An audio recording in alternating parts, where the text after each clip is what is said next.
Bonjour à tous les amoureux d'art et à tous les passionnés d'art. Aujourd'hui, nous vous proposons de découvrir le voyage émouvant de Geneviève Brunet, actrice et metteur en scène française qui a consacré sa vie à illuminer les scènes de théâtre par son talent et sa passion indéfectible. Des jours difficiles à Alençon à ses pièces acclamées à Paris. Des joies éclatantes aux douleurs silencieuses. L'histoire de Geneviève est une symphonie de résilience, de sacrifice et d'amour de l'art. Pour en savoir plus sur sa vie haute en couleurs, abonnez-vous à notre chaîne et ne manquez rien de ce voyage inspirant. Geneviève Yvonne Alberte Brunet est née le 31 mai 1930 à Alençon, une petite ville de Normandie, où les rues pavées et les maisons anciennes semblent raconter des histoires du temps. Née avec sa sœur jumelle Odile Mallet, Geneviève a grandi dans une famille de la classe moyenne où son amour pour les arts a été nourri dès son enfance. Son père, employé de banque passionné de littérature, lui lisait, à elle et à sa sœur, des poèmes de Victor Hugo les soirs d'hiver, tandis que sa mère, douce mais stricte, les encourageait à étudier la musique et la danse. Cependant, la vie de Geneviève ne fut pas toujours entourée de la chaleur d'une vie familiale. Ses premières années furent marquées par des difficultés financières, son père ayant perdu son emploi pendant la crise économique qui suivit la Première Guerre mondiale. Les repas frugaux, les vêtements rapiécés et les longues nuits passées à écouter ses parents se disputer à propos d'argent instillèrent en Geneviève un sentiment d'insécurité, mais aussi une forte volonté de surmonter l'adversité. La plus grande douleur de Geneviève fut l'éclatement de sa famille, non pas à cause d'un divorce, mais à cause de la distance affective. À 10 ans, sa mère commença à souffrir de problèmes de santé mentale, des crises de dépression qui la rendirent renfermée et distante. Geneviève, même enfant, ressentait cette perte comme une blessure incurable. Elle s'asseyait souvent près de la fenêtre, contemplant les champs de Normandie, se demandant pourquoi sa mère ne souriait plus comme avant. Sa sœur jumelle Odile était son seul soutien à cette époque, les deux filles se tenant la main, chantant des chansons folkloriques françaises pour apaiser leur tristesse. C'est l'amour de l'art, semé à ces moments-là, qui devint le feu qui guida Geneviève à travers les tempêtes de la vie. Une autre douleur, plus profonde, survint lorsque Geneviève dut faire face à la perte de l'amour. À 25 ans, elle épousa Georges Descrières, un comédien talentueux et charmant qu'elle avait rencontré au Conservatoire de Paris. Ce mariage, d'abord rempli de joie, avec la naissance de leur fille Sylvia Berger, devint rapidement une épreuve, car les divergences d'opinion et les pressions de leur carrière les éloignèrent. Leur divorce en 1972, après 17 ans de mariage, fut un choc pour Geneviève. Elle a confié un jour que le jour où elle a signé les papiers du divorce, elle a eu le cœur brisé, non seulement par la perte de son compagnon, mais aussi par l'inquiétude de voir Sylvia grandir dans une famille incomplète. Cette douleur, comme un vent froid qui soufflait dans son âme, l'a fait pleurer en silence à maintes reprises au cours de ses longues nuits. Mais lui a aussi appris à se relever, plus forte, pour continuer à vivre et à se consacrer à l'art. Au cours des années suivantes, Geneviève a dû faire face à d'autres défis, entre élever seule Sylvia et concilier carrière et maternité. Elle a souvent dû quitter Paris pour jouer au théâtre dans d'autres villes, laissant Sylvia aux bons soins d'Odile. De retour à la maison, voyant sa fille grandir sans la présence de sa mère, Geneviève a eu le sentiment de céder une partie de son âme.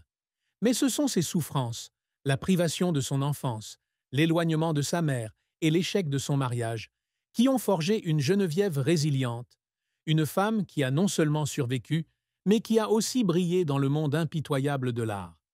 Elle a dit un jour que chaque cicatrice dans son cœur était une note dans la symphonie de sa vie, et elle a appris à chanter à partir de ses douleurs. La carrière de Geneviève Brunet s'est étendue sur plus de 7 décennies. Elle fut non seulement une comédienne talentueuse, mais aussi une metteur en scène novatrice, une femme qui consacra sa vie aux arts. Diplômée du Conservatoire de Paris, où elle étudia avec sa sœur jumelle Odile, Geneviève se lança dans le monde du théâtre avec une passion dévorante.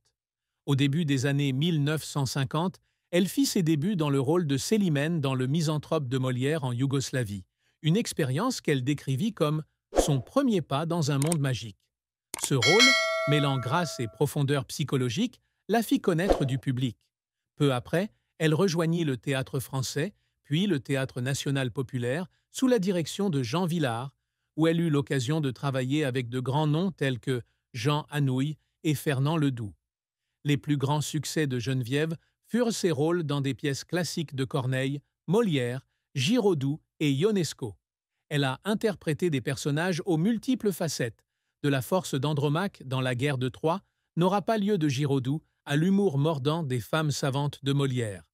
Son rôle dans Pauvre Bitos de Jean Anouilh au théâtre Montparnasse en 1956, où elle partageait l'affiche avec Michel Bouquet et Pierre Mondy, fut particulièrement marquant. La subtilité avec laquelle elle interprétait ce personnage, alliant vulnérabilité et résilience, captivait le public. Ses pièces au Festival de Bellac, qu'elle co-réalisait avec Odile, furent également un moment fort de sa carrière. Des productions comme Amphitryon 38, Sodome et Gomorrhe et Électre de Giraudoux, de 1983 à 2000, démontrèrent non seulement son talent d'actrice, mais aussi son talent de metteur en scène, avec des décors minutieusement conçus et chargés d'émotions. La carrière de Geneviève ne fut cependant pas sans heurts. Ses rôles à la télévision et au cinéma, bien que remarquables, n'ont pas eu le même impact que ses rôles au théâtre. Son rôle de Line dans La Cité des enfants perdus en 1995, où elle partageait l'affiche avec Odile, a été salué pour son humour, mais ses autres rôles dans Les carnets du Major Thompson et Les nouvelles aventures de Vidocq étaient des rôles mineurs, insuffisants pour la faire sortir de la scène. Elle a déclaré que les refus de rôles importants au cinéma étaient des moments où elle fondait en larmes dans sa loge, se sentant incompétente. Un autre revers est survenu lorsqu'une pièce qu'elle a mise en scène au Théâtre du Nord-Ouest en 2003, L'Impromptu de Paris, a reçu des critiques mitigées. Ces critiques, telles une pluie froide, l'ont fait douter de ses capacités, mais elle n'a pas abandonné. Elle a passé des heures à relire le scénario, travaillant avec Odile pour peaufiner chaque détail, transformant les échecs en leçons. Les difficultés de Geneviève dans sa carrière ne se résumaient pas seulement à de longues nuits de répétition et à des heures passées en studio, mais aussi à des moments où elle devait lutter pour entretenir sa passion. Il y avait des jours où elle se tenait devant le miroir, répétant chaque réplique jusqu'à en perdre la voix, juste pour s'assurer que son personnage prenne vie sur scène. Il y avait des nuits où elle pleurait en silence après avoir reçu des lettres de refus de producteurs de cinéma, mais le lendemain matin, elle se levait, enfilait sa robe et montait sur scène. C'est cette persévérance, combinée à son amour intense pour l'art, qui a permis à Geneviève Brunet de laisser derrière elle un héritage fier, même s'il n'a pas toujours été pleinement reconnu par le public. Le mariage de Geneviève Brunet avec Georges Descrières, comédien reconnu pour son charme et son talent scénique, fut un chapitre émouvant de sa vie. Ils se rencontrèrent au Conservatoire de Paris dans les années 1950, alors qu'ils étaient tous deux étudiants enthousiastes, rêvant de conquérir le monde de l'art. Georges, avec son sourire chaleureux et sa voix sonore, devint rapidement le soleil de la vie de Geneviève. Ils se marièrent en 1955, lors d'une cérémonie simple mais joyeuse à Paris, en présence d'Odile et de quelques amis proches. La naissance de leur fille Sylvia Berger, un an plus tard, sembla parachever leur bonheur. Geneviève confia un jour que les premières années de leur mariage étaient une période où elle avait l'impression de vivre une pièce de théâtre romantique, où chaque jour était une nouvelle scène d'amour et d'espoir. Ce bonheur ne dura cependant pas éternellement. Les pressions de leur carrière, occupées par le théâtre et le cinéma, commencèrent à mettre leur relation à rude épreuve. Georges, de plus en plus célèbre, était souvent absent de la maison, tandis que Geneviève devait concilier sa maternité avec de longues soirées sur scène. Elle a un jour confié avoir parfois l'impression de jouer le rôle principal d'une pièce que personne ne regardait, Georges étant le seul spectateur, mais absent. Leur mariage s'est effondré en 1972, lorsqu'ils ont décidé de divorcer après 17 ans de mariage. Geneviève a décrit ce jour comme « une soirée sans clair de lune », assise seule dans son petit appartement parisien, les papiers du divorce à la main, pleurant ses rêves brisés. Des années plus tard, Geneviève a révélé un autre incident douloureux impliquant Georges, pour qui elle éprouvait encore un profond respect malgré la séparation. Dans ces dernières années, Georges a reçu un diagnostic de cancer du poumon, une maladie tragique qui a entraîné un déclin rapide de sa santé. Geneviève, bien que n'étant plus sa femme, est restée en contact régulier avec lui, notamment grâce à Sylvia. Elle a raconté qu'en apprenant la maladie de Georges, elle était restée assise en silence dans le salon, le visage ruisselant de larmes, se remémorant les jours qu'ils avaient partagés sur scène et dans la vie. La maladie, telle une ombre qui planait sur elle, la laissait impuissante, non seulement à cause du décès de Georges, mais aussi à cause de ce qu'il n'avait pu sauver. Elle a dit un jour qu'à chaque fois qu'elle regardait Sylvia, elle voyait Georges, et que c'était à la fois un réconfort et une douleur indélébile. La relation entre Geneviève Brunet et Georges Descrières, bien qu'initialement amoureuse, comportait des recoins que seuls les deux partenaires pouvaient comprendre. Au départ, ils formaient le couple parfait aux yeux de leurs amis et collègues. Tous deux étaient passionnés de théâtre, lisant souvent des textes ensemble tard le soir, discutant de la façon d'interpréter un personnage ou de donner un nouveau souffle à une pièce. Geneviève a dit un jour que les moments où ils étaient ensemble sur scène, ne serait-ce que pendant les répétitions, étaient ceux où elle se sentait le plus proche de Georges. Il l'appelait souvent « ma flamme », un surnom à la fois doux et reflétant l'intensité de sa personnalité. Cependant, derrière le glamour de la scène se cachait une distance grandissante. Georges, dont la carrière était de plus en plus florissante, participait souvent à des projets cinématographiques à l'étranger, laissant Geneviève à Paris avec la jeune Sylvia. Elle confia un jour qu'il y avait des mois où elle ne voyait Georges que par de courtes lettres, dans lesquelles il lui parlait de tournages en Italie ou en Espagne, mais ne lui demandait que rarement ce qu'elle ressentait. Cette absence, comme un vent froid soufflant dans leur foyer, plongeait Geneviève dans un sentiment de solitude, même lorsqu'elle vivait avec l'homme qu'elle aimait. Elle s'efforçait de préserver l'unité de la famille, organisant des dîners conviviaux au retour de Georges, mais leur conversation devenait de plus en plus embarrassée, comme s'ils jouaient tous deux des rôles qui ne leur appartenaient pas. Un autre aspect sombre de leur mariage résidait dans la différence d'ambition. Tandis que Geneviève se contentait de se consacrer à la scène, où elle pouvait toucher le public à chaque réplique, Georges aspirait à la célébrité sur grand écran.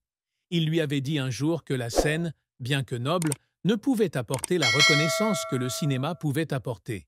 Ces mots, bien que non blessants, donnèrent à Geneviève le sentiment que sa passion était négligée. Elle pleura en silence après une dispute lorsque Georges lui demanda de quitter la scène et de le suivre à Hollywood, une offre qu'elle refusa, sachant que son cœur appartenait aux planches de la scène. Cette différence, conjuguée aux longues absences de Georges, aboutit finalement à un divorce, une décision qu'ils acceptèrent tous deux, mais qui laissa à Geneviève une douleur éternelle. Après le divorce, Geneviève choisit de ne pas se remarier, malgré les nombreuses demandes en mariage de ses collègues et amis. Elle confia que son cœur, bien que brisé, appartenait toujours à son art et à Sylvia. Georges, dans ses dernières années, lui écrivit, regrettant de ne pas avoir apprécié les moments passés ensemble. Il la qualifia de femme la plus forte qu'il ait jamais connue et admit avoir laissé la célébrité éclipser son amour.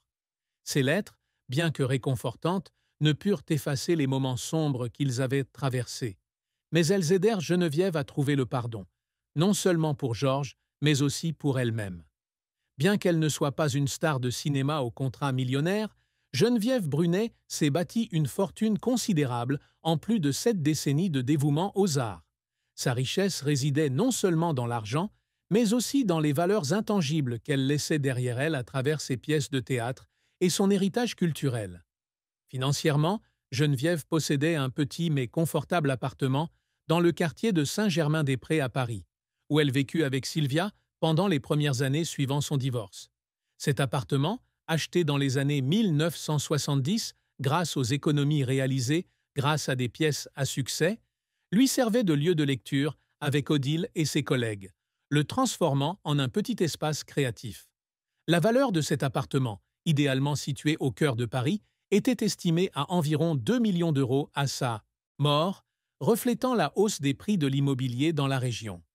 Par ailleurs, Geneviève possédait une maison de vacances en Normandie, près d'Alençon, sa ville natale, où elle revenait souvent pour trouver la paix après des saisons de théâtre stressantes. Cette maison, achetée dans les années 1980, était une vieille maison en pierre avec un jardin de lavande, où elle et Odile passaient des heures à discuter de projets théâtraux. La valeur de la maison est estimée à 500 000 euros, mais pour Geneviève, ce n'est pas seulement une propriété, c'est aussi un lieu où elle conserve ses souvenirs les plus précieux. Elle possède également une collection de livres et de scénarios originaux, dont des manuscrits de Jean Giraudoux et de Jean Anouilh, qu'elle a constitués au fil des ans. Cette collection, soigneusement conservée dans son appartement parisien, est d'une valeur culturelle inestimable et est estimée à environ 100 000 euros par les commissaires-priseurs. En termes de patrimoine, Geneviève n'est pas du genre à courir après l'argent. Ses revenus proviennent principalement de pièces de théâtre, de rôles à la télévision et au cinéma, ainsi que de conférences lors d'ateliers de théâtre. Elle perçoit également des droits d'auteur sur les pièces qu'elle met en scène, notamment celles qui sont souvent jouées au Festival de Bellac. Son patrimoine total, économie et placement compris, est estimé à environ 1 million d'euros. Pourtant, Geneviève n'a jamais fait étalage de sa richesse. Elle vivait simplement, consacrant la majeure partie de ses revenus à soutenir Sylvia et ses projets de théâtre indépendants. Elle a dit un jour que son plus grand atout n'était pas l'argent, mais les pièces qu'elle présentait au public, les textes qui le faisaient pleurer et rire avec elle. La famille de Geneviève Brunet, en particulier sa fille Sylvia Berger et sa sœur jumelle Odile Mallet, était celle qui comprenait le mieux la tristesse qu'elle endurait en silence.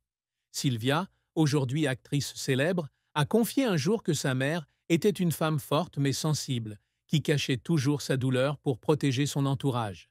Sylvia racontait que lorsqu'elle était jeune, Geneviève rentrait souvent de longues nuits de spectacle, les yeux rougis par les pleurs, mais qu'elle souriait toujours et racontait des blagues pour que sa fille ne le remarque pas.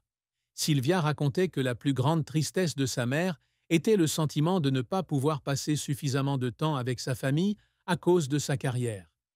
Les moments où elle devait laisser Sylvia avec Odile pour partir en tournée étaient des moments où Geneviève avait l'impression de compromettre le bonheur de son enfant. Sylvia se souvient d'une fois, à 8 ans, où Geneviève est revenue de tournée et l'a serrée fort dans ses bras, les larmes aux yeux, mais sans dire un mot, comme pour s'excuser de son absence. Odile Mallet, sœur jumelle et amie la plus proche de Geneviève, a un jour décrit sa sœur comme « un feu qui brûle dans l'obscurité ». Odile a raconté que Geneviève, malgré son apparence forte, avait dû endurer seule la douleur de son divorce avec Georges Descrières. Odile se souvenait des soirs où les deux sœurs étaient assises dans leur petit appartement parisien, buvant du thé et discutant de la vie, et où Geneviève confiait avoir le sentiment d'avoir échoué en tant qu'épouse. Odile a ajouté que Geneviève n'avait jamais blâmé Georges, mais seulement elle-même de ne pas avoir réussi à maintenir la famille unie.